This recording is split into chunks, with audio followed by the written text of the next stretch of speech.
তো আস্তে আস্তে আমার একটা ফুসফুস ড্যামেজ হয়ে গেছে।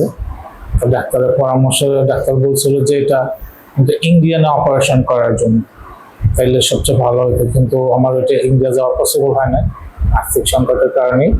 তো আমি বাংলাদেশি বক্ষবিধিতে একটা অপারেশন করে আমার লাঞ্চের অ্যাসেটটা ফেলে দিচ্ছি, কারণ আমি আগের মতো সেই হার্ড পরিশ্রম করতে পারি না। শায়েখ হিশাম ফাউন্ডেশন একটি সেবামূলক প্রতিষ্ঠান, যার কার্যক্রমের ধারাবাহিকতায় সাহায্য পেলেন মোহাম্মদ জমির হোসেন।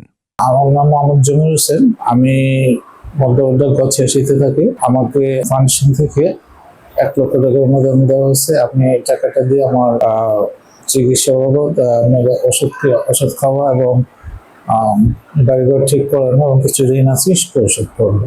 এর জন্য আমার পক্ষ থেকে আল্লাহর কাছে অশেষ দোয়া করলাম যে আমি আমাদের প্রতিষ্ঠান অনেক ভালো থাকুক এবং কি আরো যেন মানুষের সহযোগিতা করতে পারে, এই দোয়া করি।